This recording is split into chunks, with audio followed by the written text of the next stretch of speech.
Hi, KCU community. I'm just dropping in here to apologize because I hit the record button just a little bit late.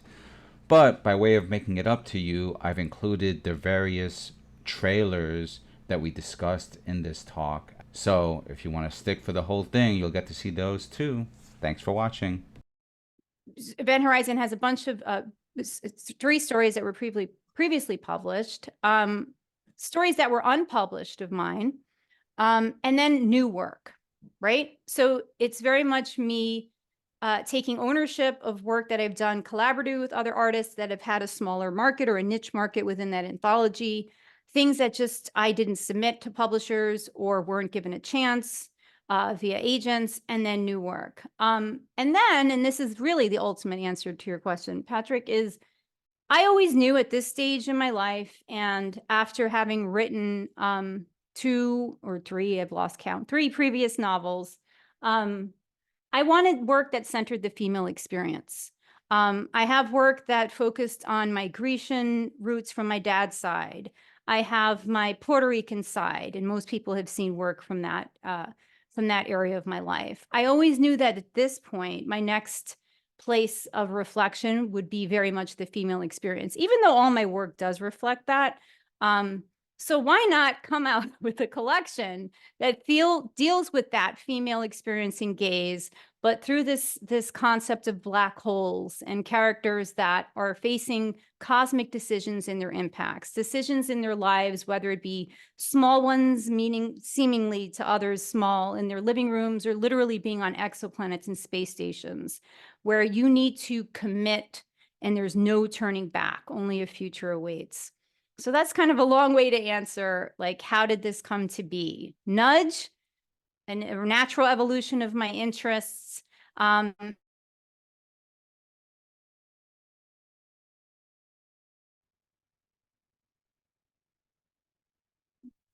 Hopefully that answered your question.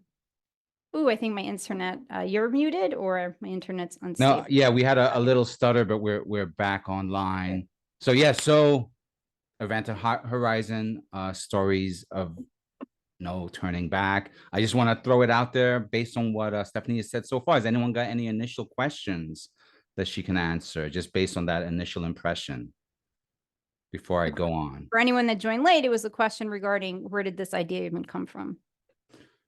Right. Okay, cool. And So can I add this too for please. folks just remembering the theme? It's also a reflection of me walking, not away from, but taking the reins of my publishing destiny in my own hands. I've gone through the experience of having two previous agents. They weren't the greatest experiences for me. They weren't great experiences at all. I'm grateful for that experience, but very much understanding that my path in publishing may lay in a different area. Doesn't mean I'm not going to participate in traditional publishing, but certainly for a writer like me that bends genre in her work and that has been very patient for the past 10 years in my traditional publishing experiences, this was very empowering for me to be like, you know what, I think I can do this. I have the means to do this. It's a project of the heart. So that I think it's important for me to add that too. And that kind of dovetails with Janelle's question about how, as a writer, did you get into graphic novels, right? So, Oh, great question. Thank you for that. So I got into graphic novels and comics simply because my way of writing, I identify as what's called Daniel Potista. He was a professor at CUNY University in New York City, dubbed comic book realism. And comic book realism, he described as originally, as an example, Junot Diaz's work, The Brief Wondrous Life of Oscar Wilde, as a logical evolution of Latin American magical realism, where characters experience pop culture, particularly comics, but pop culture in general, as the new modern myth, the new folklore. So my works are always infused comic book culture, pop book culture. My prize-winning story, Jean, is a reflection and ode to X-Men 137. And again, back to what we said in the beginning, actually, it was, besides my cousin, Aaron Guzman, who's also the Event Horizon book designer, and we have multiple comics out together, He's like, you need to do comics, right? But I really also vividly remember one of the editors for Speculative Fiction for Dreamers, Alex Hernandez. I always confuse people's social media handle with their real names. So I had to think about that. But I remember our book was near Dune when it came out. So I'm pretty sure his last name was Hernandez. You'll correct me, Patrick. I remember him sending me, he sent me a call for submissions for a comic, and it just never occurred to me to write scripts, to do comics. And so it was nudges. It was, again, a nudge from an editor, that I should be doing that, like your work screams comic books, that ultimately let me do my first script and felt empowered to do so. And yeah, And, saw your message, Alberto. and speaking of scripts, right, you're kind of now moving a little bit, dare I say it, into the multimedia space as well with your writing. So it's kind of like one of the advantages of how, like Del said, how one thing leads to another, because correct me if I'm wrong, right? But you wouldn't have necessarily considered writing scripts for trailers if you didn't have a project that you were launching as a crowdfunded project versus, say, a print-on-demand project. Yeah, no, this is where I hesitate to just put writer on my bio. I mean, storyteller, right? I'm definitely a visual person. I think even within my prose, people tell me it's very visual. And totally. I mean, I'm putting out, I mean, look, I'm not a filmmaker, but putting out Tracy 168, who's one of the artists, may he rest in peace, one of the artists in Event Horizon. I've been releasing some interviews him and I did with him over the years for what was supposed to be his biography graphic novel. My work as Andromeda, as a visual artist in my little zinester world, and having to do the trailer, which again, for any of you that feel or don't feel intimidated by that, a lot of what I do is informed by me being a mother. I mean, I never dabbled in video making and all of that until one of my kids' one of my kids' kindergarten teachers says, I need you to do a compilation of like all of the pictures and stuff for the year. You're the class parent. I'm like, all right, I don't know how to do that. And literally by my experience and just playing around with free software, I was able to put together enough of a coherent, I think more than coherent, Kickstarter for my videos for my past 2 campaigns. Now, I also did hire then a professional one to just add that extra kick, but so much of what I'm doing is stuff that I innately love and like and am learning, and totally own up to the fact that motherhood is also informing some of these skills that you might not otherwise feel like would prepare you for this in your career. We always hear about motherhood as sacrifice and separate and not part of the workforce. But, a lot of my work isn't very much informed by being a mother, running my kids' school library and learning about marketing and learning about how to read in animated ways to very critical audiences, because I don't know if you've ever read to a pre-K class, but they'll tell you if you look busted, they'll prepare you for that, audience member that's not a little bit too nice. So I always like to emphasize that, because I think from the other side, things can look very glamorous and glossy, and I hope they do, and they are, but sometimes they're informed by experiences that our society would deem that shouldn't be, that aren't professional. That's awesome. And that also, on the topic of glamour, right? Like, I mean, part of this project also kind of is born from the decision to launch publishing in print, right? Janus Press.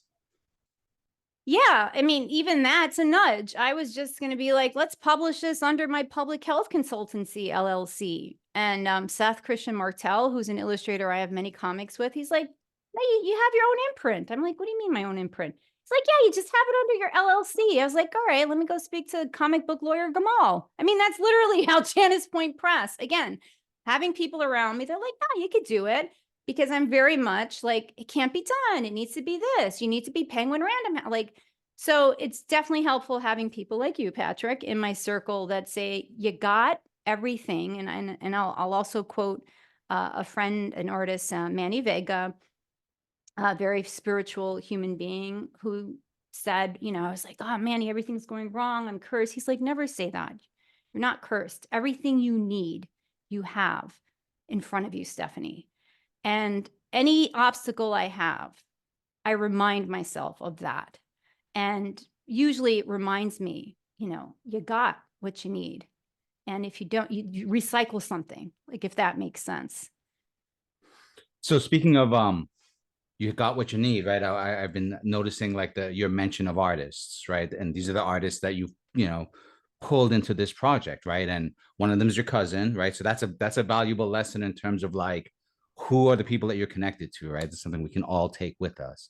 And then you mentioned Seth Martell, who's more he's in the industry, right? He's like a comic book artist working as a comic book artist, and he's also decided he wanted to work with you. So that's like another level of professionality to work with.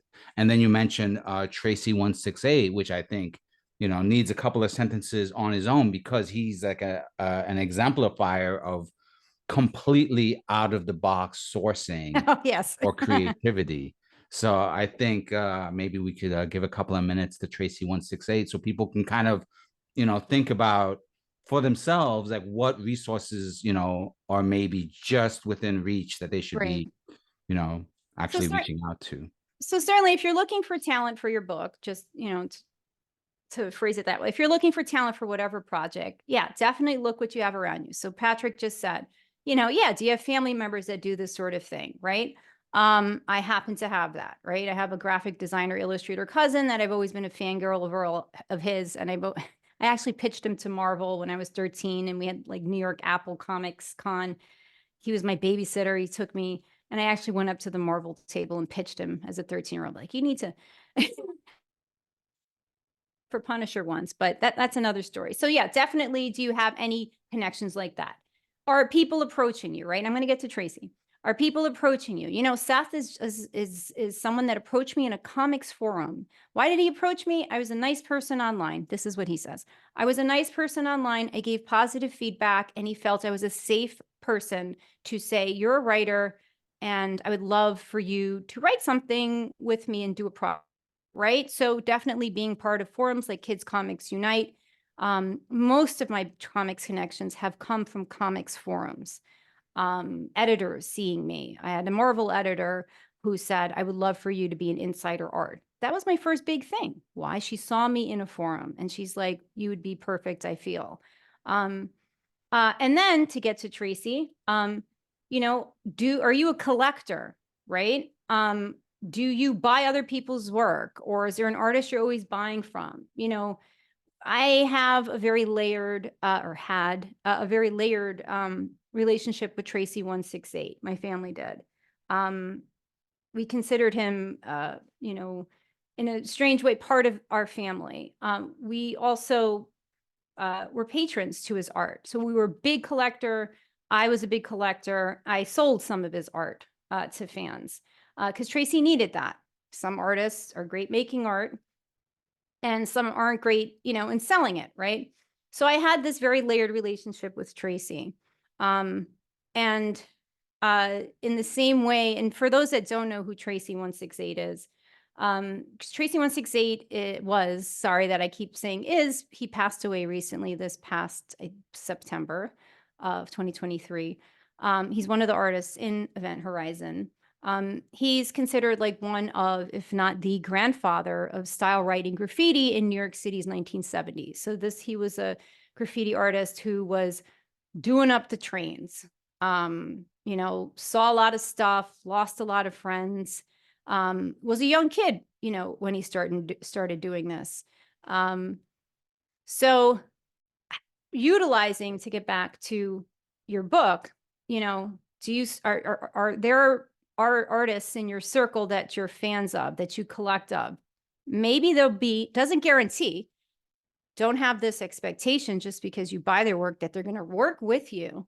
But, maybe they would be open to actually working with you on works. And Tracy did do a piece for Gene, part of Speculative Fiction for Dreamers, that helped our Kickstarter. And in Event Horizon, he agreed for me to use some of his abstract work, and did an original sort of black book piece for the work. Same example I can say for Bluster One. So Bluster One's also a style writer, graffiti artist. The sticker on the microphone is a sticker of his original canvas, which you'll see behind me, which we commissioned for Event Horizon.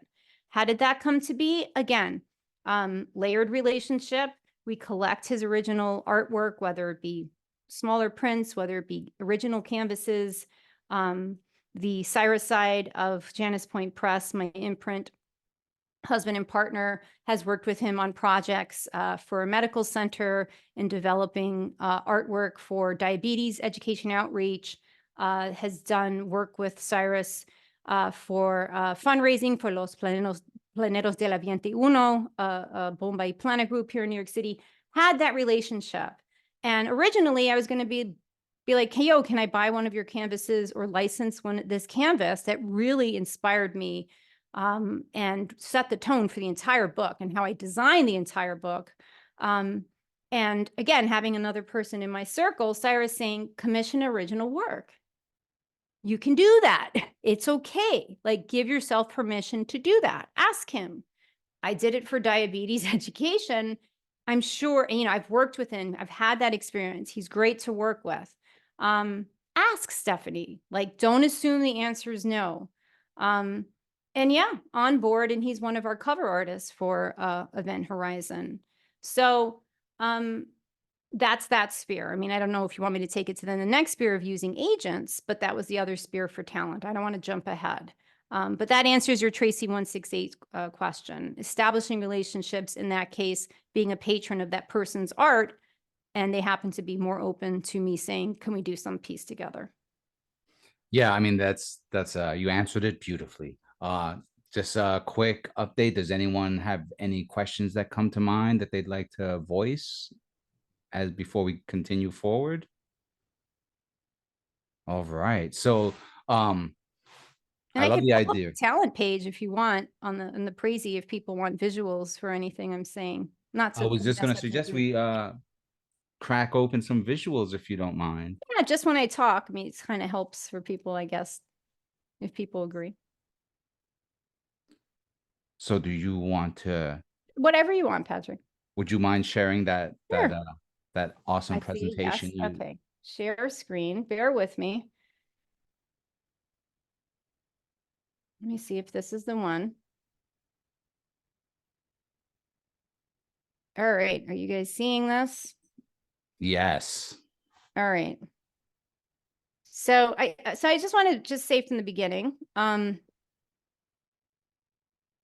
this is a reminder for someone like me that kind of thinks in the box.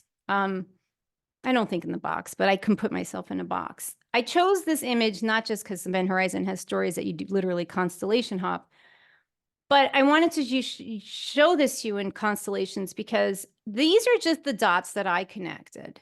There are so many videos and so many of other people that will say this is how you do it, that are professional, like been publishing, like making whatever money, however you want to judge success, right? There's so many ways to do it. This is how I chose to connect the dots. So I felt like it was an important, I just didn't make pretty constellations to remind you that you're going to do it your way. And hopefully you'll take some sort of lesson out of here, be like, I like that. And then you're going to connect your own dots, if that makes sense. Does that make sense? It does to Okay, me. I'm hoping. I don't see you guys anymore.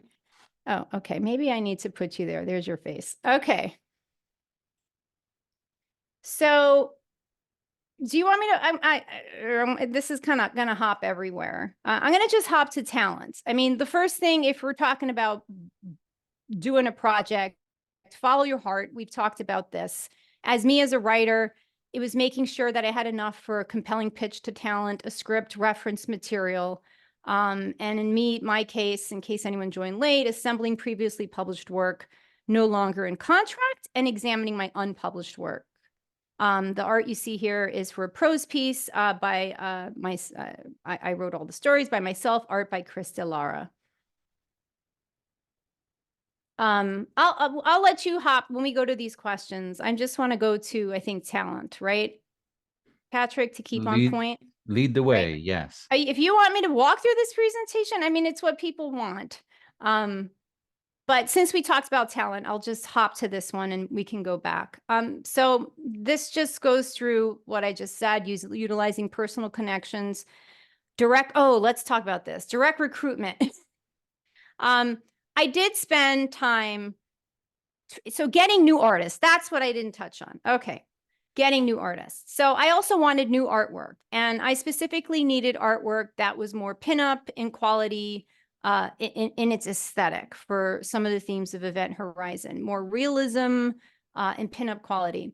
And originally I thought, I'm going to make this like women, yay, empowerment, all that sort of stuff. I'm going to find a bunch of female artists. And I spent a year going to cons, comic cons around New York City, in New York City, met some great artists, had some great convos, going online, outreaching, and I got nowhere. Most of the time I was ghosted, even though I had like conversations with people. And sometimes it was just a very humble, my schedule's so busy, because I do have an eye for art. And I do have an eye, I think, and so does Cyrus, for talent as it's emerging. And I was getting people as they were blowing up. So I do understand, I'm not a big corporation. I'm not Coca-Cola. So like, I understand that. Being ghosted time after time kind of got to me, but I was going nowhere. It was like a year. But I do recommend, put yourself out there. Definitely go to cons. You never know who you will meet and who you'll connect with. And you get to see, especially in Artist Alley, if you're a writer looking for an illustrator, you'll get to see the different styles that are out there. And I've even seen one or two writers having little tables in Artist Alleys that's like, hire me to write something. So that happens to illustrators if you're looking for that. And we talked about personal collections. So for that new art, after I found that, I wasn't really going where I wanted to go for new art, again, being part of a comics forum, actually, he pitched himself to me. Chris Allo of Magnus Arts said, hey, you need some art? I represent illustrators. And that's not really all too common, I feel, right, Patrick? In the comics industry, we don't see in the same way. Maybe yes, Jana, of course, is an agent. But for like indie work, like you don't really see as many agents kind of jumping in there and saying, hey, do you need an illustrator? Particularly for like spot illustrations or one shots or things like that. And working with Chris, and then this is what you guys see here. I don't know if you see my cursor. These are the pieces that were specifically with Magnus Arts and Event Horizon. Working with Chris was amazing because I got to tell him as an agent, this is what I need. This is what I like. These are the stories. And he knows his artists. He knows their styles. He knows their schedules. And he would send me about four artists per piece. And I would tell him, I really like this one, or I like somebody like that, but I'm not quite sure, send me more. And that's how I chose the artist for Event Horizon. And sometimes it was just a matter of timing of who was available. And sometimes it was, I found that I needed to commission backup art because the piece was late and I was a little bit worried about it. And so I commissioned backup art, and that art wound up being amazing. So it was an incredible experience. Chris offers and agents offer an array of price ranges depending on the artist and how well known they are. The great thing with Chris is he doesn't just have sequential artists. Like for example, Anton, I don't know if you can see this piece there, the little mushroom fellow. I don't know if you guys can see all this other stuff on my screen that might be blocking it. He's a fantasy painter. He doesn't do comics, and I loved that. I didn't just want sequential art. So I got someone that wasn't comics. For my 5-page sequential piece, I got Eric Nguyen to do In the Name of Love. And the letterer, how did I get the letterer? I'm part of a comics forum, right? Where Patrick and I are part of, it was called at the time CPI, now Comics Connection. And a letterer did a presentation and said, hey, I do stuff for DC. I do stuff. She actually did the Phoenix, I think, series recently. If you guys ever need, if you folks ever need a letterer, I'm totally, let me hear from you. I was part of a community where I trusted the person who they were bringing in because I trusted the moderator, right? I saw their work. She wasn't available, but she has a team. She had a team of other people that was, and I wound up working with Gabriella Downey for that piece. So yeah, that's the side of that was completely new to me in working with an agent. And the difference in working with an agent, and please interrupt me, Patrick, if I'm going too long on this part, or folks, if you want me to move on or if you have more questions on this. But the big difference in working with an agent of illustrators versus just working with an illustrator is Chris offered as an agent that extra editorial eye. I functioned as an editor for that artwork. I felt the piece was done. Chris did not. I couldn't understand what was wrong. I was like, it's great. It's better than I can draw, right?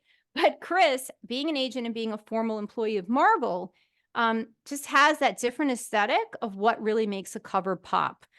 So working with an agent allowed that middle person, if pieces were late, Chris could be the bad guy and nudge. And that really didn't happen much for his artists. So that's the other thing. You're probably going to get a different level of professionalism and time schedule. So you have Well, that extra. Sorry, Patrick. no, I was just saying that's one of the things that Chris brings to the whole endeavor is that his artists have been vetted, right? So he can kind of guarantee a certain level of results.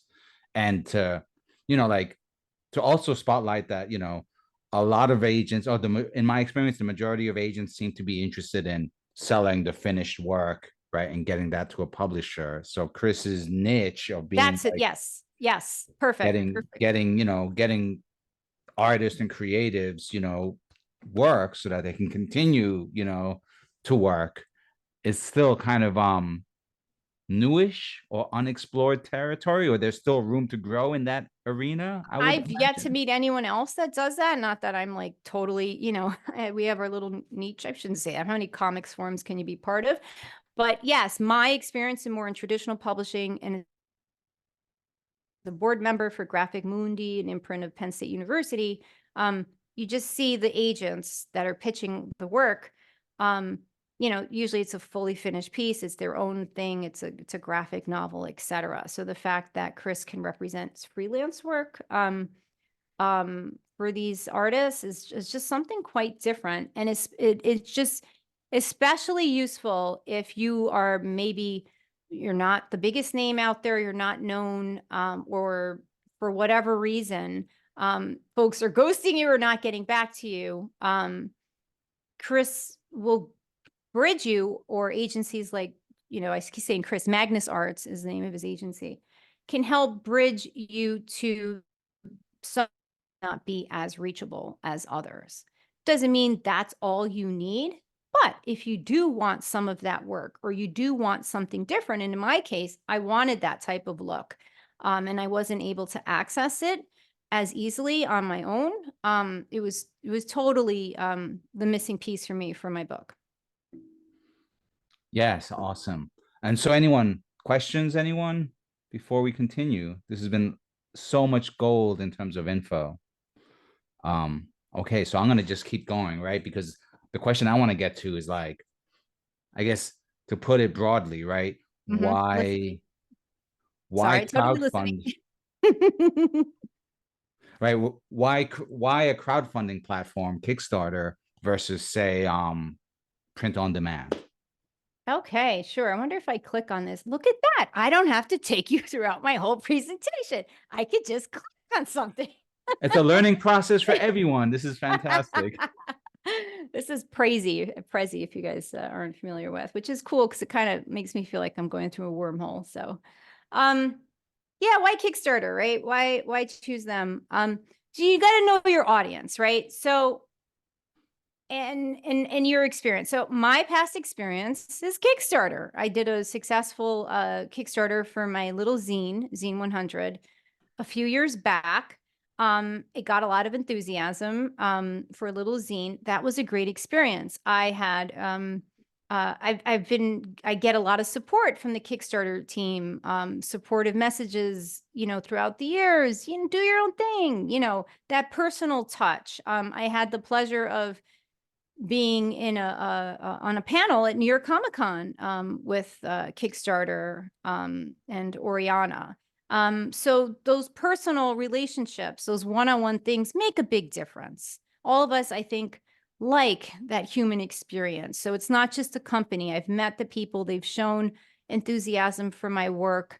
They've invited little old me onto a panel with very much bigger established people, because that's the aesthetic of Kickstarter, right? It's supposed to be for smaller indie creators like ourselves. And I respect that. So that's like the number one reason why I stayed with Kickstarter. Also, knowing your audience, Kickstarter, I think, is the biggest and probably most respected. No disrespect to the other ones. People can correct me. But in terms of its audience, of a comics audience, and somewhat of a prose audience, it's there, right?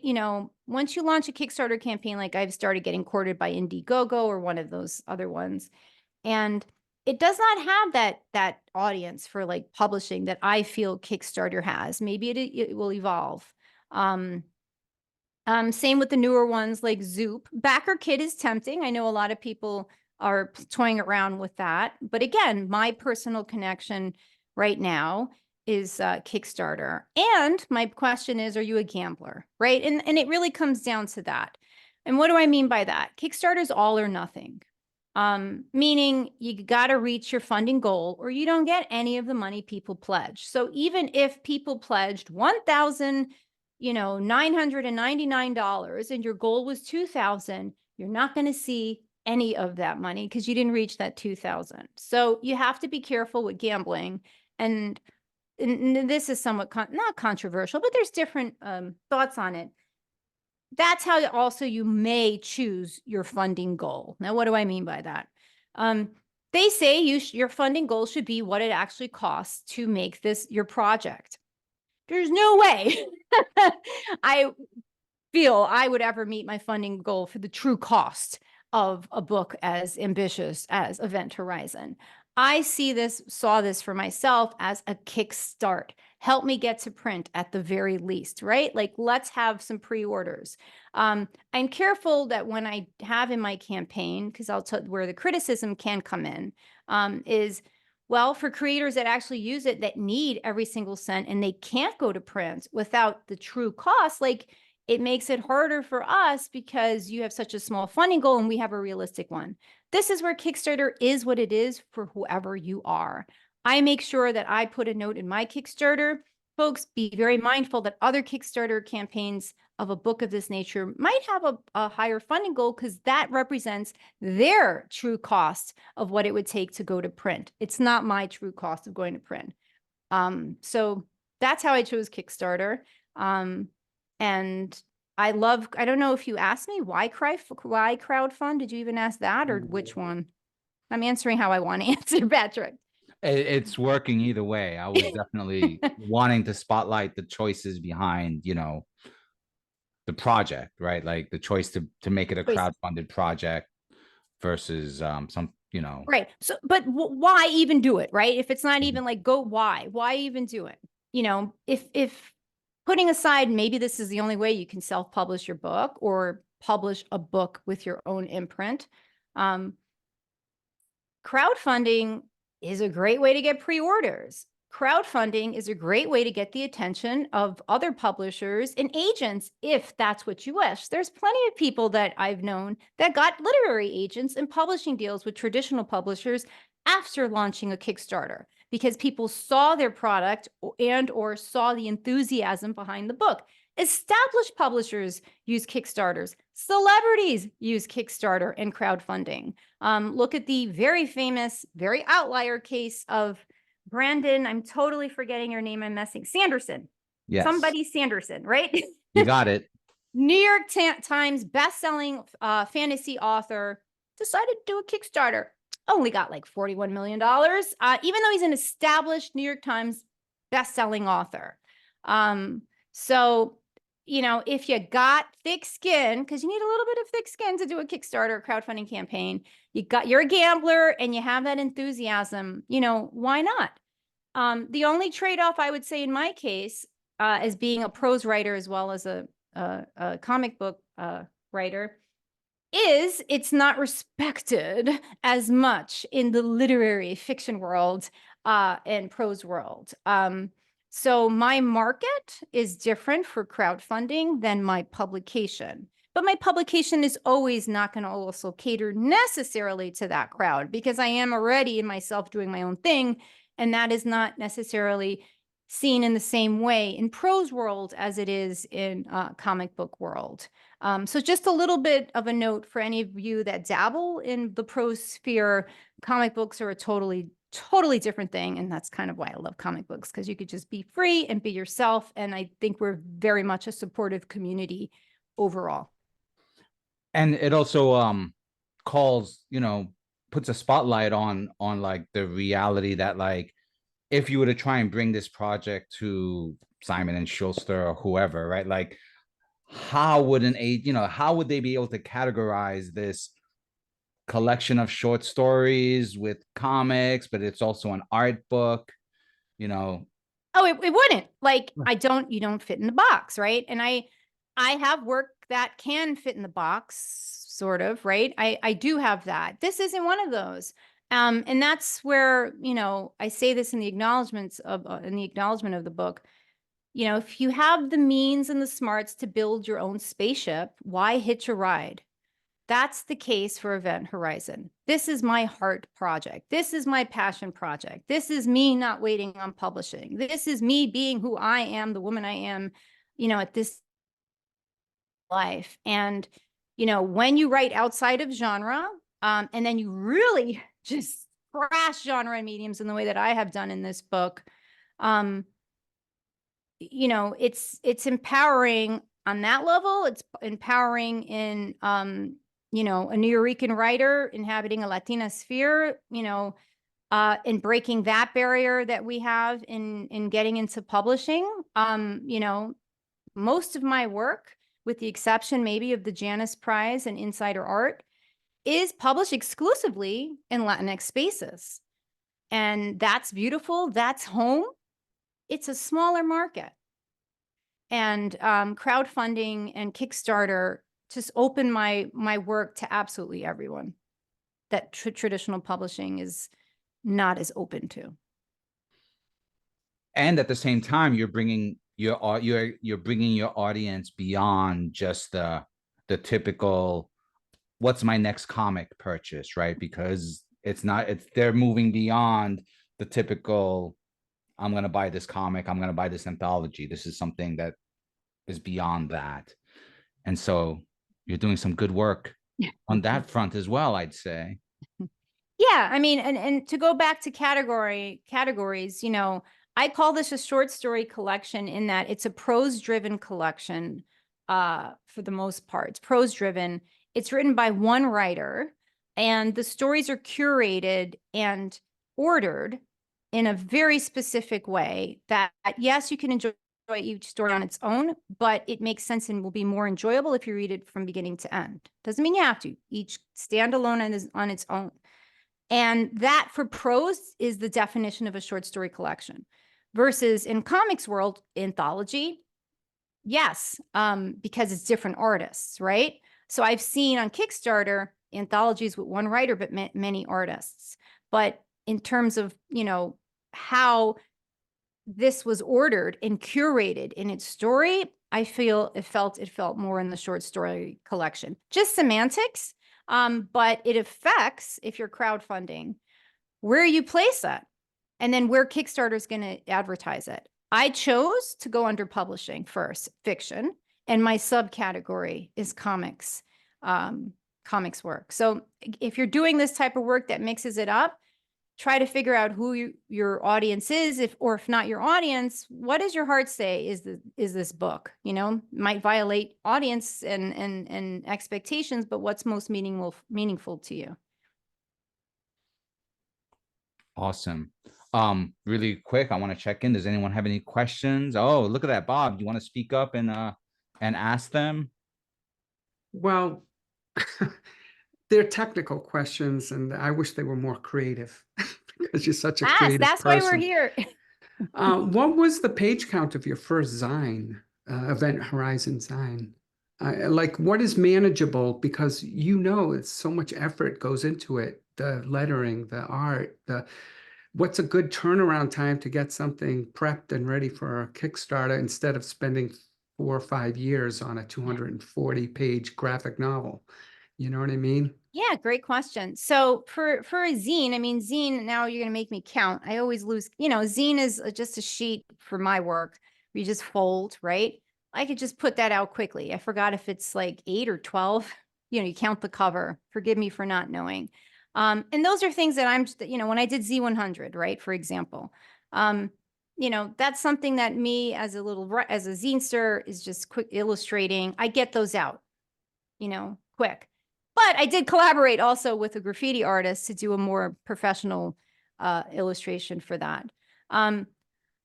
So to answer your question, for Zine 100, I put together a Kickstarter in 3 months. That's not typical, but it's a zine, right? And I just asked the artist, the graffiti artist that I was working with for his version, how much time do you need? Now, I forgot what he told me. I just add 3 months to anything at least. I'm just going to make that up. But I got work back from Event Horizon 7 months late.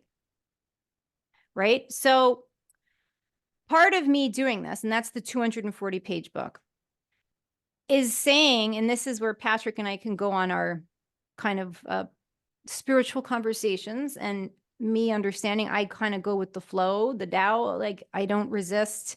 I kind of just, I nudge, but I had to remind myself, do you really have a deadline, Stephanie? Who are you accountable to that you feel that this Kickstarter has to launch in this November? Remind yourself if it's a artificial construction that you said you have to do it. You might want it to happen sooner or later, but that's not what the flow's telling you, right? That's not what this artist's life is dictating to you right now, because people have lives and they have complicated lives and layered lives. It's not just I'm late because I didn't feel like doing it. Sometimes it's life. So I had to it didn't take 4 years for Event Horizon, but I did add a year to when I thought this was actually going to be out. And then for that year, and that's on me, I also spent time trying to get my own artists left and right and giving that an opportunity. And then seeing I was going nowhere. And why am I going to waste another year doing the same thing when it's not working? And then going to hire an agency.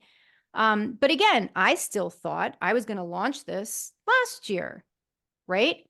I wasn't comfortable that I still did not have certain pieces more finished than they should. I'm someone that likes everything organized and put together. I didn't want to do a Kickstarter where I failed backers because something didn't come to be. And I have 98% of this book together, but I'm still herding cats for that 2%, and losing a little sleep over it. I said, I'm not pushing this. I am more uncomfortable with going live with a book that's 80% done than I am being frustrated that I'm not launching. So guess what happened? I looked at the calendar and I realized Black Hole Week is May 10th. It ends on May 10th. Oh. And I said, this makes more sense, right? Just everything should be ready by May 10th, right? And that's where I am. So that's a very long answer to say, definitely don't let things drag out. Just remind yourself if your deadline is a construct, and, do your best to hiring people that you can trust, but know that sometimes things come up. But also remember, I didn't come up with the 240-page book from scratch. Previously published, a number were unpublished work that I then tweaked for this collection. And then I had scripts that I had already written. I just didn't have an illustrator for. I have a treasure trove of stuff like that, of scripts waiting for an illustrator.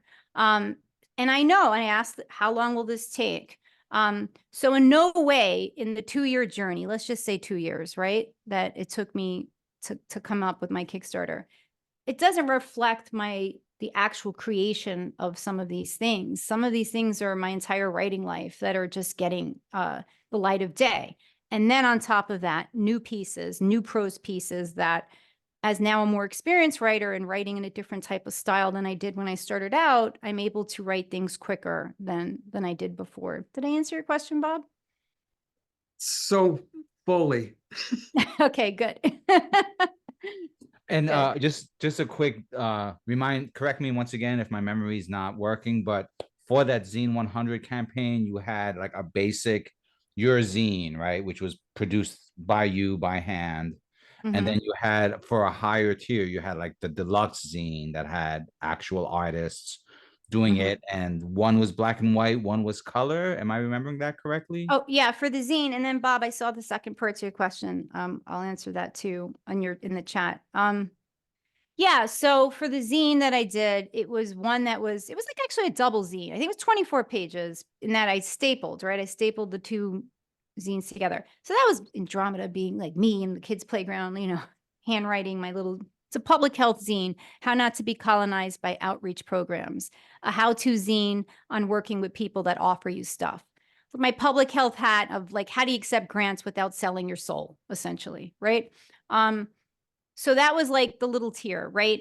But then it was a buddy system. So every backer that got a zine, I would donate one to a community, or you could donate to a community group. So I had people that would get a zine, and then they could donate one we had some donating it to libraries, to trans health clinics, to like everything you can imagine. The zine went to a lot of different places.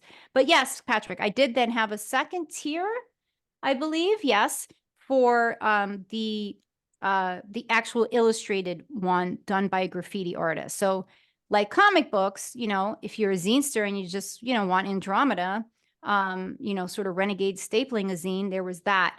But if you had a particular affinity for a graffiti style writing it was I Love My Hood, a group, artist who goes around New York City and puts beautiful graffiti murals and community murals to beautify the city. And they actually did a garbage truck.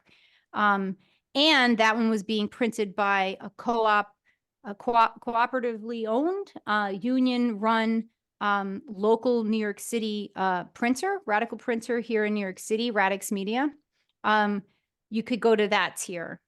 So I had an aesthetic and a movement and an emotion on different tier levels for that zine, Patrick. In the same way that Event Horizon Stories No Turning Back has, this is me borrowing comic book culture, variant covers.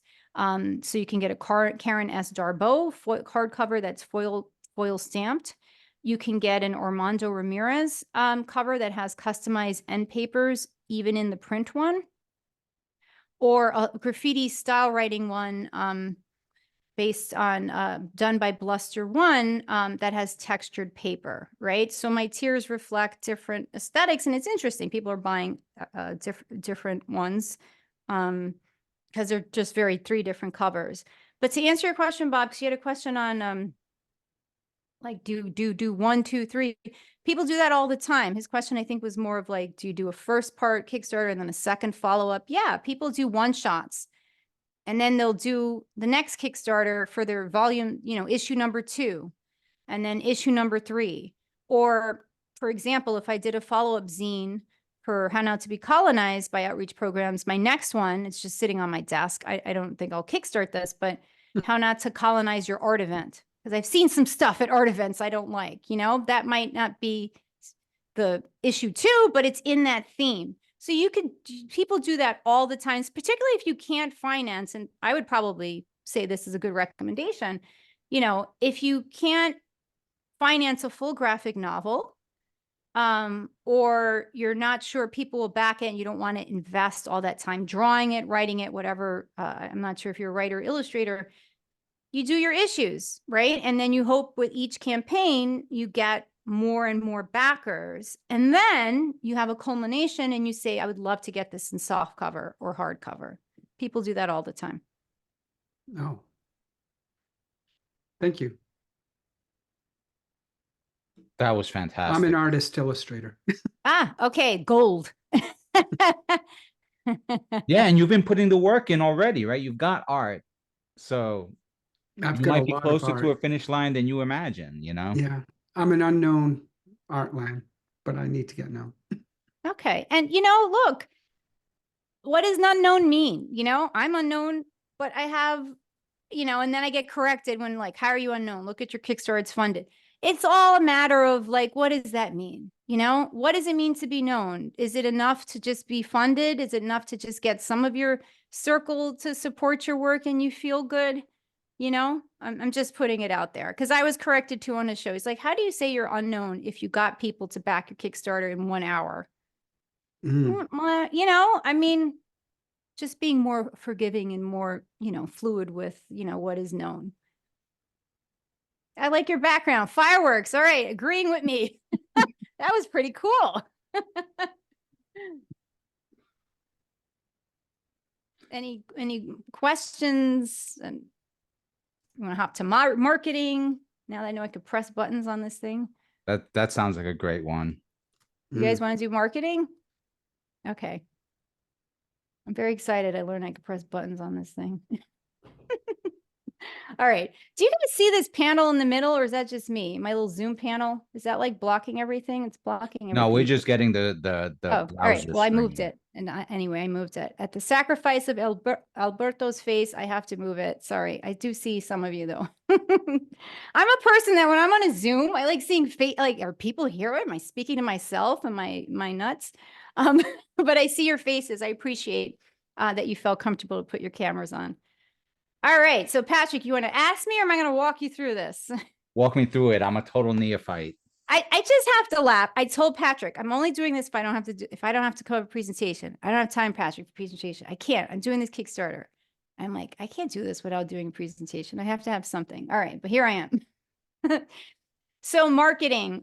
So my biggest advice works for me is develop a plan as you develop the book, because you're going to get little genius moments as you're writing because you're lost in some detail of whatever it is you're writing or drawing. And you're going to forget it by the time you get done with the book. And guess what? That detail is gold for that one reader, right? So my biggest thing is take notes throughout. That doesn't mean you have a marketing plan and you get obsessed with business before you actually have what you're doing. But just keep notes because you're just, you're not going to remember certain details that I feel are going to be key to how you market. So in my case, I did a book trailer. I did a trailer and I did 2 trailers actually. And maybe Patrick will show one at the end. So how did I do a trailer? I'm laughing because I remember, again, out of necessity. So when Patrick and I were in an anthology together, speculative fiction for dreamers, and this is no disrespect, this is common with publishers, like there was no trailer. And I spoke to people in industry and they said, well, publishers stopped doing trailers because they said there's no money in it. We don't make any money in it. I don't necessarily agree with that. I mean, whatever. I'm not in your data and everything, but like I'm in comics world and I'm in Kickstarter world. So I feel like trailers are important. They're important for someone. We're video based. We're visual people. That's what we're doing. So I just said there was no trailer for our anthology, right, Patrick? And I made one. I made a humble one for our group, as best as I could. And I loved it. I love making videos and I don't necessarily know how to do that, but I just figure it out with free software. So don't be scared. All right. I'm not a graphic designer in case any of you are afraid of that. Just try it. I use, video clip chimp, something like that from Microsoft. I'm sure there's better ones, but that's what's free and that's what's on my computer. So I wanted one for Event Horizon and I said, okay, but I wanted one that was a little professional, meaning had some animated effects of my comics, right? Because that's what's done with comic work and Kickstarters, but I don't have those skills. So I said, as a big background Kickstarter, I knew which videos I liked. And this is the lesson here in this. If you like something, make a note of what you like, and then you can humbly ask the creator, which I did. I loved your Kickstarter video. Do you mind sharing who did it for you. And I wrote to that creator as a backer of the project, which I backed only because of that video, on their Kickstarter page, which was from 2 years ago, and they responded. Another thing about Kickstarter that's great, you could still be in communication with your fans. They shared it. So when I got in touch with the gentleman that did their trailer, he's like, "Great, give me a script." I was like, "What?" Didn't think about, give me a storyboard. Sorry, it was a storyboard. I've never done a storyboard, for a trailer. So what did I do? Actually, that's not, and let me backtrack. I didn't know how to communicate to this person what I wanted. So I decided to make a video on my own first. That's just the only way I knew how to do it. And I showed him my video. That's what happened. And I said, okay, this is what I'm thinking. And then he asked me for a storyboard for his. So I wound up with 2 videos because I and folks liked my first one, which had, I feel, a Kickstarter homemade feel. I think Patrick called it. It had a Logan's Run. What's that movie from the 70s? It kind of reminded Patrick of like Logan's Run. But, it was charming, I felt, enough for that Kickstarter video. But I wanted one for YouTube for shares that was more professional. So I hired someone. And as a prose writer, I consciously avoided prose trailer people because I found their videos boring. I'm sorry. I had comic work and they were more expensive. I had comic work and I wanted my comics animated. So what did I do? I used prose and I put it on my comics. So that's what I did and that's how I felt I made my video pop. So to go to marketing, look at the calendar, see what's going on in the world. Again, I learned this as a mother. My kid had a 1st grade teacher every freaking day. Happy Spaghetti Day, Happy Blue Socks Day, whatever national holiday it was in the US, international thingamajig, we would know. And I was like, this is great marketing, because then my kids would ask me for freaking spaghetti because it was National Spaghetti Day. So I say, look on a calendar and see what's going on, right? Is there some celebration? Is there some corporation pushing something that your Kickstarter might, be in tune with? I chose Black Hole Week. I didn't realize the eclipse was going on. We can get to that the day before when I chose it. So I would say, look at the calendar and make it work for you. I wrote partner with space agencies. I'm using NASA's assets. The nice thing about, working in science is they offer things for free. They want the public to be educated and smart.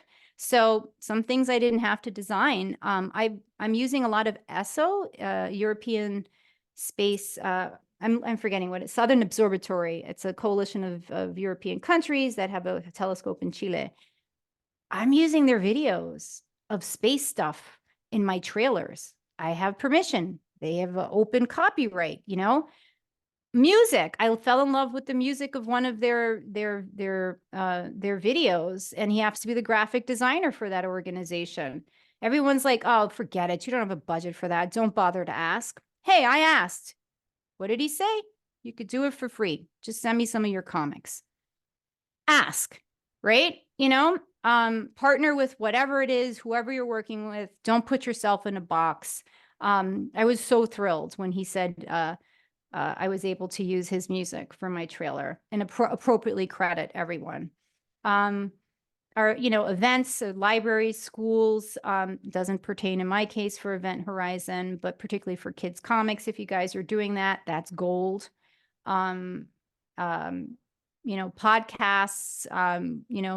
putting yourself out there for interviews, whether they're free.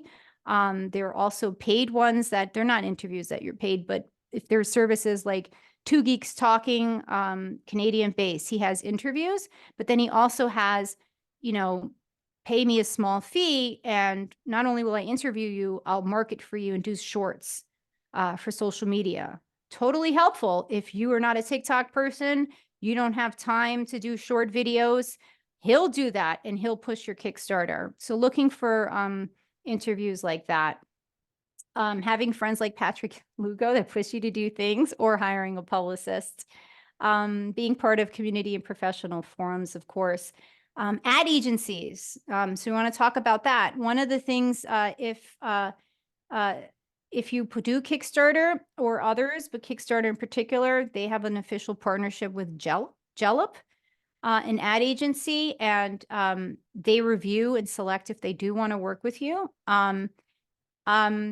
Note, they are, how that works is you pay for the Facebook, the Instagram, and all that ads, and then they run them, and they get a certain percentage of any pledges based on that.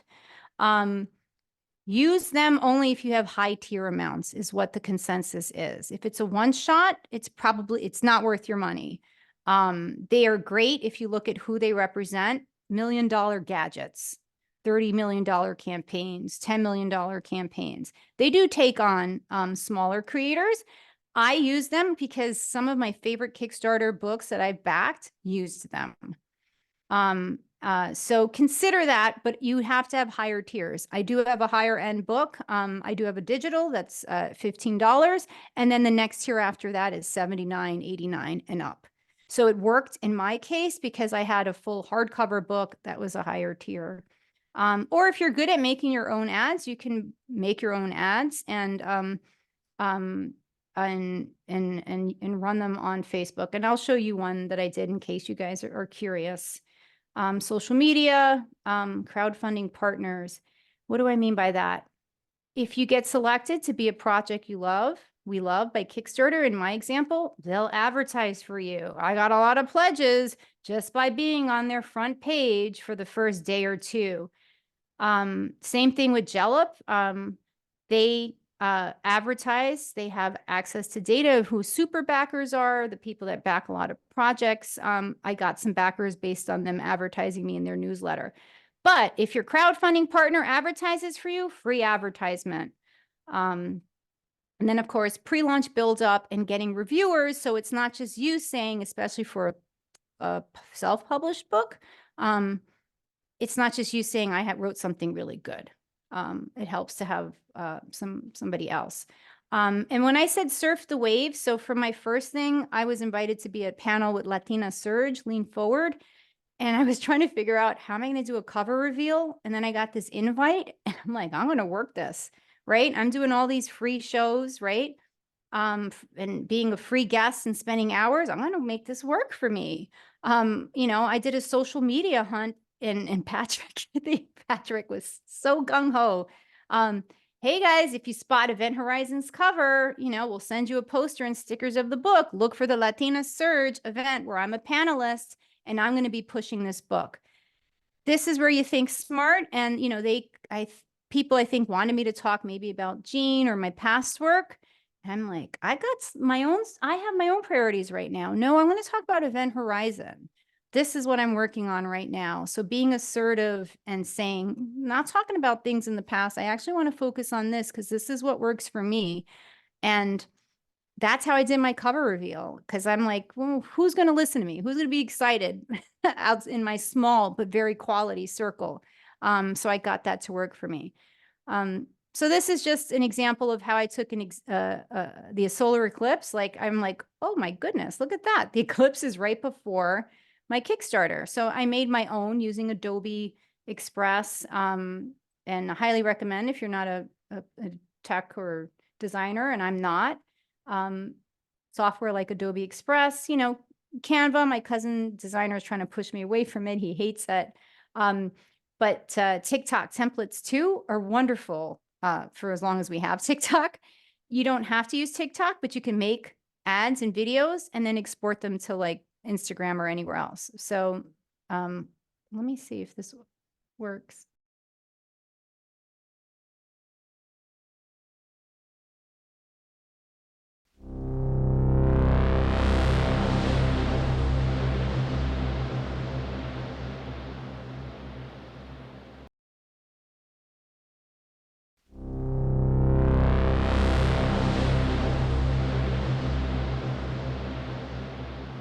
So I don't know if I have to, if you saw it, but it was, is that a black hole or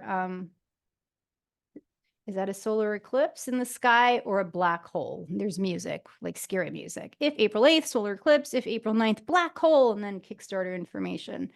And I just did this on my own social media. Ooh, I'm talking a lot. That's so So- awesome. Example of marketing. And I think So- there were chats that I did not see. Oh, thank you, Patrick. Yeah, mostly a farewell, and then I just dropped the Kickstarter link there for anyone who might be curious to check out all of the different aspects of it that we've been talking about today. No. So, any questions from you folks before we wind up our hour together? So the launch is May 10th for Kickstarter. Well, thanks for asking. So we actually launched on April 9th, and we end Oh. on May 10th. So I was very happy to be funded within the first hour. I had a very enthusiastic backer that didn't want me to stress out, they said, which is nice to have a backer like that. It was a total shock. But like I said, my goal on top of the enthusiasm of backers, Patrick was actually my first backer. Patrick was my first backer. He will definitely get something special for that. Yeah, most of what you see now in my campaign, again, remembering that I put a very humble $2,000 goal for this campaign. I think we're at 8,000 and change right now. Most of that came in my first 2 days. That's typical of Kickstarter. I mean, I get some here and there. I still get backers trickling in. Kickstarter arcs tend to be, a lot in the beginning, and it kind of just stays quiet for the whole thing. And then in the end, yeah, and then in that last end, although some people are noting that that last surge is going down, it's not as high as it used to be. People, and it might change too as Kickstarter is welcoming now late pledges. So we'll see what happens with that. Not all campaigns have that. So yeah, we run through May 10th. And it's been an amazing to see people's responses and their support in every single tier level that I offer, whether it's digital, whether it's the hardback, graffiti heads, or people that love the Karen Estar bow. And having some people are buying all 3 covers as a collector. And then the Ringularity tiers, which are our major backers that get 10 books, or they purchase 10 books plus extras and then choose whether to donate it back to me, knowing that I have to give the artists comps. So I definitely recommend if you do these tiers. I mean, that's a whole discussion that once you work with Jellup, they give you all this marketing insight that you would never think of, or I never would think of. They tried to get rid of a number of my tiers because, they want you to have 7 or less. And they said, don't have that high $750 tier. See you later, Janelle. The $950 tier, but I stood my ground because I know my backers. And I said, I know at least 1, if not 2, that are looking to fund Janus Point Press in that way. And you would be eliminating that market. So this is where who your audience is, and you take marketing advice with a grain of salt. I was going to say something else about that and ads and backers. Thank you, Alberto, Bob, but I don't remember what else. I don't remember your question. Bob For gets those the who don't know, award. for those who don't know what Jellup is, just a quick little. Oh, sure. one. So Jellup is one ad agency out of many that exist, but they are officially sanctioned or officially part of Kickstarter that you have the option of working with, and probably should only consider them if you have kind of a higher tier item, right? Not people that have done floppies or lower priced. I would never use them for Zine 100, my $10 zine, right? That will utilize their database of super backers, people that use Kickstarter, and advertise in emails, Facebook ads, Instagram, YouTube, Meta. I think they stick to the Meta universe. and they'll advertise for you. You share your platform. They have access to all of your backer, your interface. They send their own survey out in the end to eat more data. And you get data in a return in terms of who, which ads are working, where are people buying from. It's just, you have to do a grain of salt because they're not comics based, and they'll say things like, and this is said with all respect, because other backers, like other shows, have said this too. You have one tier at $79, Stephanie, just combine them all. You have, who cares that they're different artists? That's not how comics works. Like, people look for like a specific artist. So you just have to be mindful that they're not comics based. But then you'll get sound marketing advice on, prices should end in a 9 if you want people to get a sale, and they should be even number if it's a higher tier item. Wow. Don't have more than this number of tiers. I will say, just to give this nugget out here, and Patrick, chime in on this. What I didn't, I guess I forgot. You have amnesia, I guess. They say don't do backer updates. You'll lose backers. People will cancel. Minimize. And I'm a very strange backer. I back because I believe in the creator mostly. And I'm very excited for them. And I like that they're excited, right? I like updates. I actually started getting annoyed in some of these campaigns where they send like one update. I'm like, I just invested $100. I would like the details of what's going on here, right? And it kind of bothered me. Apparently, data says otherwise. And I've had this experience. Send an update, get canceled pledges. And it's certainly not what you're writing. They're like, well, look at what you're writing. No. I'm writing, thank you. Thanks for being supportive, right? Like, this is where you can't read into it. So you do get interesting, by working with them, marketing lessons and what their data says versus, your own experience. And yes, I've been part of Kickstarters where I get way too many updates and from a creator, but this is where you remind yourself, like, A, don't look into too many things. It sucks to lose a backer, particularly if it's a backer that was a higher end backer, a higher tier, excuse me. But it's your project in the end. And in my case, I'm following a mathematical formula for how you're spaghettified as you enter a black hole. And it followed a certain structure. And I said that I was going to do this in the beginning. Maybe it was before I read Gel Up Marketing, but that's meaningful to me as a creator. If you're in it, you're in it. If that doesn't work for you, it's okay that you bow out. And that's where then you just take ownership of your project. And this makes me happy. And I don't feel like I'm spamming you. So these are all the things that you do. You learn in working with an ad agency, and when to follow the rules and when to say, look, if I wanted to follow the rules that strictly, I would have just sat and waited with an agent and a publisher. That's awesome. Yeah. I mean, I don't know if I can add to what you just said regarding updates, but I definitely, one thing that always comes to mind is like, how valuable good advice is, but then how important it is to know when to ignore good advice. Right. But Totally. Well, yeah. I'm not. Thank you. Yeah, Bob, Bob, I mean, ask away. I mean, As an art, well, a lot of artists on the KCU I just joined because I was in UI UX interface, and I've been doing, I was into animation and all this, but I do really am passionate about my story, but everybody is just starting out. How do you feel about applying all this? And if you could look back to when you began, how important was the relationship between you, your newsletter, and your beginning of your fan base?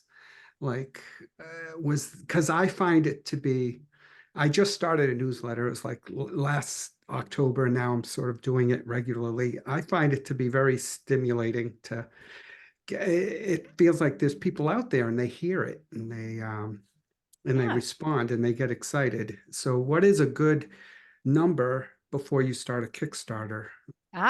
Okay. I'm glad you asked that. I mean, Patrick's going to give you a real answer. I'm going to give you my answer. Okay. But Patrick, I'm sure, can give you an actual number. if I followed, and I did that. I said this on a panel with Gamal, with the comic book lawyer for Kickstarter, with Kickstarter Oriana next to me. And he gave his answer, right? If I followed that rule, I would never be on Kickstarter. My email list hasn't really grown in like 2-3 years since I started. Hasn't really. Every time I do a Kickstarter, it grows, but it's a very modest number. I have an open rate for my modest number of 70%. If you look at my backers count and you look at the amount raised, my backers, that's nice to modest to some, right? I think I'm at 74. I raised a lot, right? And that's, so what does it mean, right? To have a number. So in my life, this is just works out for me. And I have these deep conversations. Stephanie, what's more meaningful, quantity or quality, right? Like, you sold X amount of books, or you have this amount of concentrated love, right? That is supporting these books. So I can't follow the probably standard rule of however 100. If you ask Jellup, if you ask the ad agency, what they said I should have, I should have had a few thousand. I do not have a few thousand. I do. So I did not let that hold me up. And, you know, part of it is maybe my fan base, you know, part of it is maybe what I'm writing, or that's just me, right? I don't know. I don't sit there. I do everything that I should to increase, I mean, with a grain of salt. You know, if I'm at an event, I have a newsletter sign up, right? Like I advertise my newsletter on my websites. I do all the basic things, but like, I don't go nuts that I'm not getting 10 billion, you know, hundreds of people signing up. So I don't let that hold me back. Now, Patrick, if there's a magic number out there, you can say, but I mean, I think the magic number has to end with a percentage, right? Like what you said about the 70% open rate says so much more about your successes than the number of subscribers that you have, right? So like, it's a good answer, Patrick. I orbit around a 50% open rate, and I've been like, I'm pretty mercenary in terms of like incrementally trying to bring people into that newsletter subscription, you know, on the socials, on like the newsletter. I was in a gallery show and I had an extra print. So sign up for this. If you sign up now, you can be in the drawing for this gallery print. Oh, right. Right. And I just saw the thing that the winner received their print yesterday, right? But that right there, that got me about just under a dozen new subscriptions because I was at this event in person, et cetera, and I had that little carrot. All you got to do is put your email here, and maybe you'll get this piece of artwork, you know. And for me, I had printed it. It was an extra. It wasn't the one that was on display. It was kind of an imperfect print out of my printer. So I was like, what was I going to do with it anyway? Throw it in the recycling bin, you know? So for the cost of like $4 and to reusing the mailing tube that I got your poster in. Recycle. Right. No, you got so it was the cost of, you know, whatever, printing out the piece on my oversized printer, and then the cost of mailing that print got me whatever, a dozen or so emails that are now just in the bank. Right. And the real valuable thing is those handful that are like, hey, I like that comic you did. I like that, you know, even if it's just a sentence, right? Like those things are so much more valuable than any number of likes on Twitter or whatever. And I would say too, Bob, and Patrick, correct me. I think for me, at least in my perspective, it's a little trickier as a writer. I don't have art to flash. Like I joke, I'll flash my pad with my handwriting, my legal pads, right? And up to Event Horizon, I didn't have my I've had my own book length book. That is my stories, right? I've been part of so many anthologies. Yes, I have chapbooks. I have a small artist book that's very niche. so that also was a barrier, I feel too. And I feel like artists, like, I'm excited to follow an artist. You see visual stimulation of their work. Unless you're kind of really hit it, and correct me if I'm wrong, as a writer, I think it's just a little trickier to do those things. Sure, you can offer other people's work. That's going to cost you money, right? Like, it's not stuff that I'm making. Even in this Kickstarter, how am I able to offer? I just dropped a new tier of original art. Aaron's donating it. I would never ask a writer to an illustrator to donate original artwork, right? So I kind of feel like that plays into it too. But you should always try, I think, and be collecting. But this is what I say in Gamal, like it's very funny. I remember being on the panel. I kind of have the Zorba the Greek method. Just do it, right? Like, just go with it. Yeah, and I think that's Great also movie. what puts you in is. such a unique spot in terms. I mean, one of the main reasons why I wanted to do this spotlight is because you are a writer that's like pulling in all these resources, and you're like, you have found so many workarounds for the lack of being able to illustrate your own comic, you know. And I mean, I'm not going to say that you're not an artist, because I've seen what you do. I'd say that you are, but like, to not be able to generate your own graphics, like I could just jump onto Photoshop and just Right. And you really know what you're quickly doing. create stuff, you know. So Yeah. Right. all of those nuances that you've used to be able to find workarounds to pull in the right people to make those incremental steps, I think that's something that's Yeah, well, and thanks for saying that, Patrick. And I mean, and that's what I had hoped to convey, you know, maybe in a sort of, it came out in a disjointed way, or maybe not. You know, don't look and say, oh, wow, look at this. This is like so polished, put together. Yeah, but I put it together, right? And I'm not a graphic designer. I'm not an illustrator. I'm not a filmmaker. You know, I'm doing all those things. And, you know, people shouldn't be afraid. You can do it too. There's free software. There's not free software.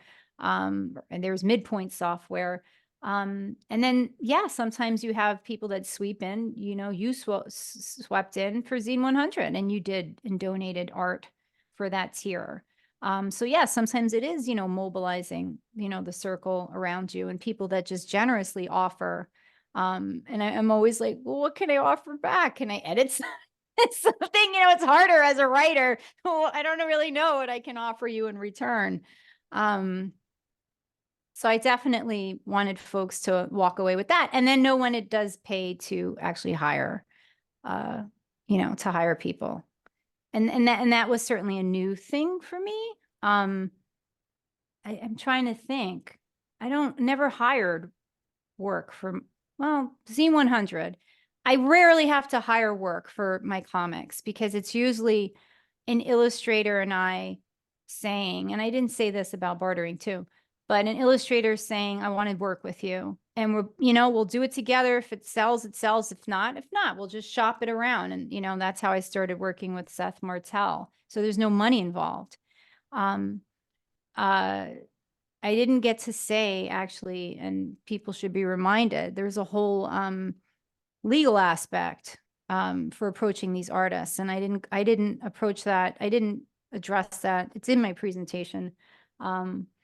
But I did make sure you work with contracts and having your contracts upfront and knowing when it's appropriate to use a work for hire agreement and when it's appropriate to do a collaborative agreement on a work is very important, and it will affect who you work with.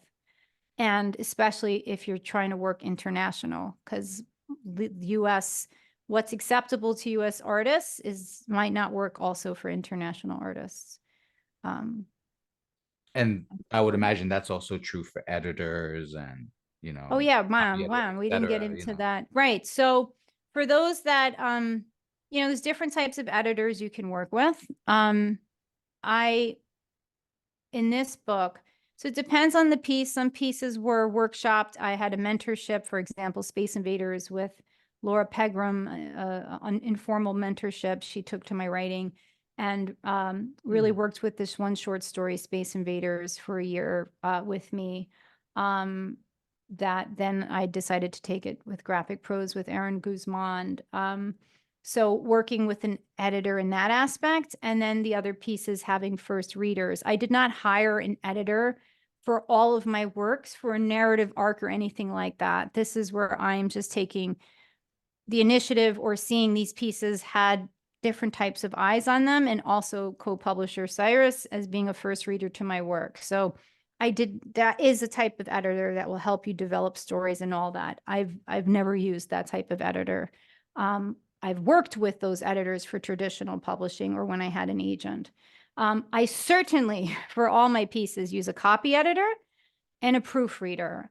And I personally, I do have personal recommendations from people, but I've used Reedsy.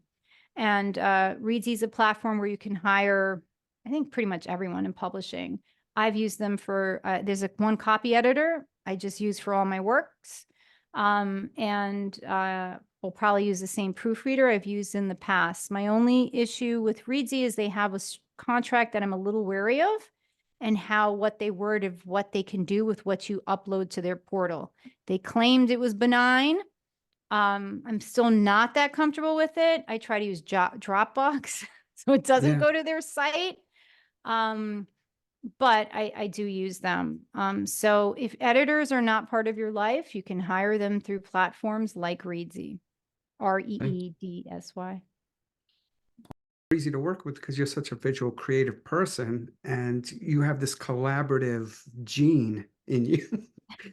Well, thank you. I don't know how I conveyed that over Zoom, but I'm like, I don't know. I thank you so much, Patrick, for organizing this, Bob and friends for staying and even listening.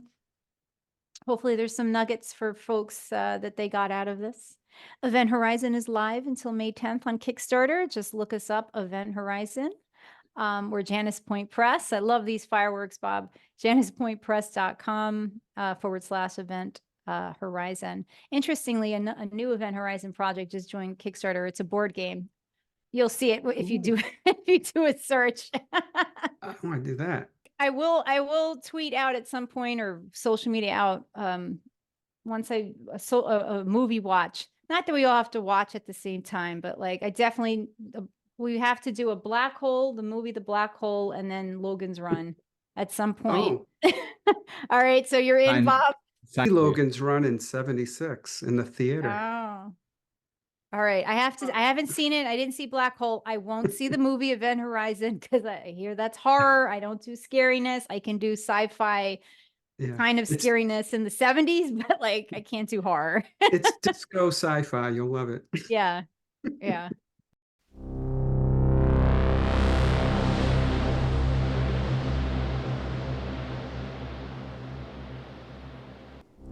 Whether courage, resignation, or lust, you've crossed the line. Don't buckle up. Seatbelts don't work here. Black holes are absolute, yet hold our imagination in their uncertainties. Places where nothing, not even light, escapes once crossed into their borders, their event horizons. Alternatively, there are places not where things cannot escape from, but where time replaces space and duality ceases. As in the case of disorienting decisions leading towards something inevitable, there is only one direction after the event horizon is crossed, and it is towards a future. What arises is a tantalizing question for characters in this collection of stories transpiring in living rooms, space stations, and exoplanets. What awaits on the other side of the event horizon? Kiss that boy? Take a court settlement and leave dignity at the door. A one-night stand with mirror beings from the Andromeda Galaxy is anything but once. Star jump to the next constellation with no return ticket home and without the girl you love. A meteorite delivers the girl of your dreams and a funeral. Flowers that balm yesterdays but erase a tomorrow. How far would you go to stop a fungoid Casanova with quantum mechanical hyphae from ravaging the galaxy's hearts and star maps? hack a pirate spaceship for an off-grid trip to the moon to smuggle out a vial of immortality. Love as a hologram. Join an obliterating journey towards a consequential singularity or a rocky trip into a whole new universe. Can you live with that? Do you live? Either way, there's no turning back. Join me in Event Horizon, Stories of No Turning Back, an exciting collection of threaded stories brought to life by an array of celebrated artists through mediums of prose, comics, canvas, and photography. Stories centered around the phenomenon of black holes and the human and not so human parts that bear the consequences of their law-defying physics.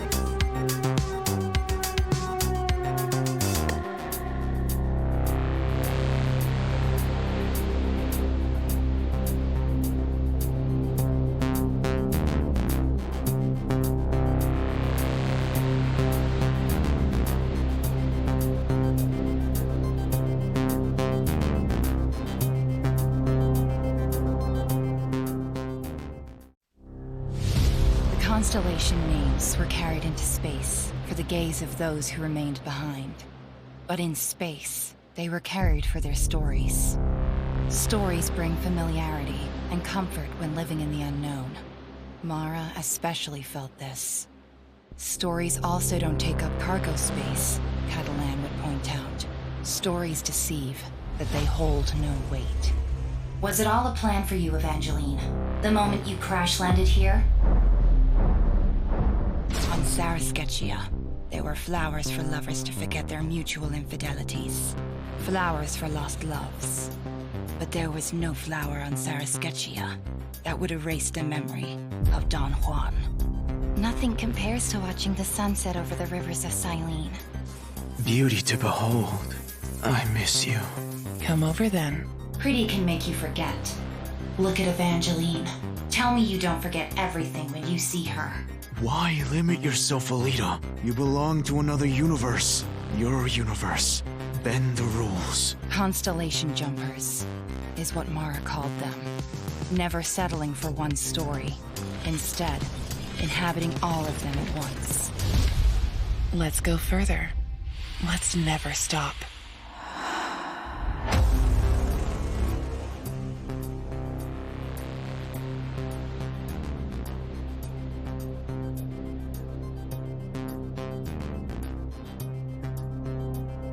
Watch out for black holes.